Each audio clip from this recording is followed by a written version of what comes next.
സുഹൃത്തുക്കളെ, KTFിൻ്റെ green protocol committee നമ്മുടെ റാസിഖ് മാഷാണ് നമ്മോടൊപ്പം ഉള്ളത്. മാഷേ, എന്തൊക്കെയാണ് പദ്ധതികൾ? നമസ്കാരം. നമ്മുടെ പദ്ധതി ഗ്രീൻ പ്രോട്ടോകോളിൻ്റെ കമ്മിറ്റിയുടെ നേതൃത്വത്തിൽ നമ്മൾ ജില്ലാ ശുചിത്വ മിഷനുമായിട്ട് ബന്ധപ്പെട്ട് നമ്മൾ ഇന്നിവിടെ നടപ്പാക്കിയിട്ടുള്ള ഒരു പുതിയൊരു പദ്ധതിയാണ് വരൂ ശാസ്ത്രീയ മാലിന്യ പരിപാലനത്തിൽ പങ്കാളിയാകും, മധുരം തരാം. നമ്മൾ ഈ പദ്ധതിയുമായിട്ട് നമ്മൾ മുന്നോട്ട് പോകുന്നത് ഇതിൻ്റെ പ്രധാനമായിട്ട് സമൂഹത്തിന് നമ്മൾ കൊടുക്കുന്ന സന്ദേശം എന്താണെന്ന് പറഞ്ഞാൽ മാലിന്യം ശാസ്ത്രീയമായിട്ട് സംസാരിക്കുകയാണ്. അതായത് ഇവിടെ പുറത്തൊക്കെ ഇട്ടുന്ന വേസ്റ്റുകൾ പുറത്ത് അലക്ഷ്യമായിട്ട് വലിച്ചെറിയാതെ അതിൽ കൊണ്ട് ഇവിടെ നമ്മൾ സൗകര്യം ചെയ്തിട്ടുള്ള വേസ്റ്റ് ബിന്നിലേക്ക് മാത്രം സംസ്കരണം, അതെ വേസ്റ്റ് ബിന്നിലേക്ക് ശേഖരിച്ചുകൊണ്ട് അത് നമ്മൾ ശാസ്ത്രീയമായിട്ട് നമ്മൾ സംസാരിക്കാനുള്ള പദ്ധതികളായിട്ട് നമ്മൾ ചെയ്യുന്നുണ്ട്. അതോടൊപ്പം തന്നെ നമ്മൾ എൻ്റെ കൂട്ടത്തിൽ നമ്മൾ ആ വേസ്റ്റ് കൊണ്ടിടുന്ന ആളുകൾക്ക് മധുരം കൊടുക്കണം. അതൊരു സിംബോളിക്കാണ്. അതായത് നമ്മൾ ഇതിൽ കൂടെ ഉദ്ദേശിക്കുന്നത് ഇപ്പം നമ്മൾ വേസ്റ്റുകളും മറ്റു കാര്യങ്ങളൊക്കെ ശാസ്ത്രീയമായിട്ട് നമ്മൾ സംസ്കരിക്കുക, അലക്ഷ്യമായിട്ട് നമ്മൾ അവിടെ അറിയാതിരിക്കുക.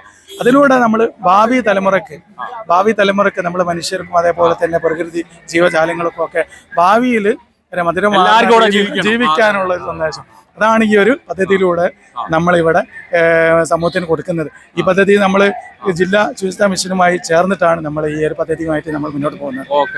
അപ്പോൾ ഈ സംസ്കരണ പ്ലാന്റോ അങ്ങനെയല്ലേ, നമ്മൾ ഇതിൽ കൂടി കിട്ടിയിട്ടുള്ള പ്ലാസ്റ്റിക്കുകൾ നമ്മൾ ഹരിത കർമ്മസേനയ്ക്ക്, കോർപ്പറേഷനിലെ ഹരിത കർമ്മസേനയ്ക്ക് കൈമാറുകയാണ് ചെയ്യുന്നത്. അതേപോലെ തന്നെ ഇന്നലെ വന്നിട്ടുള്ള പുതിയൊരു ആശയമാണ് മായനാട് സ്കൂളിൽ അവർ ഈ പ്ലാസ്റ്റിക്കുകൾ എടുത്തിട്ട് അവർ റീസൈക്കിൾ ചെയ്യുന്നു. അതേപോലെ ഈ ബിൽഡിങ്ങിന്റെ റൂഫ്, അതേപോലെ ടൈല് തുടങ്ങിയ സാധനങ്ങളായിട്ട് അവർ അതിനെ റീസൈക്കിൾ ചെയ്യാനുള്ള പദ്ധതി ഇന്നലെ അതിന്റെ സ്കൂളിൽ ഒരു മാഷ് എന്നോട് സൂചിപ്പിച്ചിരുന്നു. അപ്പോൾ അത് റഫീഖ് മാസ്റ്റർ.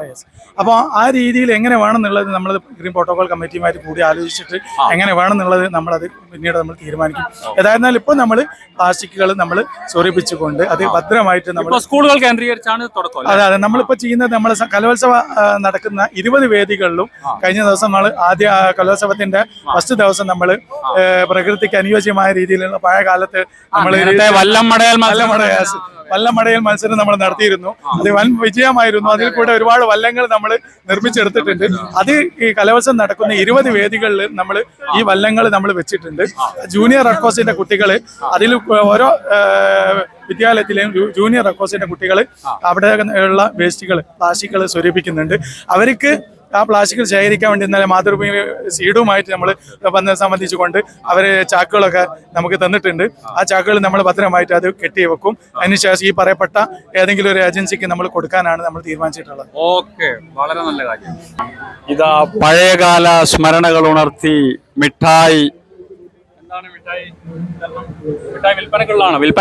അല്ലല്ല, ഇത് പ്ലാസ്റ്റിക്കും പ്ലാസ്റ്റിക്കും പേപ്പറും കണക്കാക്കി കൊട്ടയിൽ ഇട്ടാല് അവർക്കൊരു മുട്ടായി കൊടുക്കും. ഓ, അത് ശരി. അതെ, നമ്മൾ ഇതാ ഈ കൊട്ടയിൽ വേസ്റ്റ് നിക്ഷേപിക്കുന്നവർക്ക് ഇതാ നമ്മളെ പഴയകാല സ്മരണകൾ ഉണർത്തി മിഠായി വിതരണം. ഓക്കെ, വളരെ നല്ല കാര്യം. പറഞ്ഞോളൂ. നമസ്കാരം. നമ്മള് ഇത് ഗ്രീൻ പ്രോട്ടോകോൾ കമ്മിറ്റിയും അതോടൊപ്പം തന്നെ ജില്ലാ ശുചിത്വ മിഷനും സംയുക്തമായിട്ടാണ് ഇത്തരത്തിലുള്ള ഒരു പ്രോഗ്രാം ചെയ്യുന്നത്. ഇവിടെ വരുന്ന കുട്ടികൾക്ക് അവർ മാലിന്യം ഇവിടെ നിക്ഷേപിക്കുന്ന സമയത്ത് അവർക്ക് ഒരു മധുരം നൽകുന്നു. അതാണ് ഈ ക്യാമ്പയിന്റെ ലക്ഷ്യം.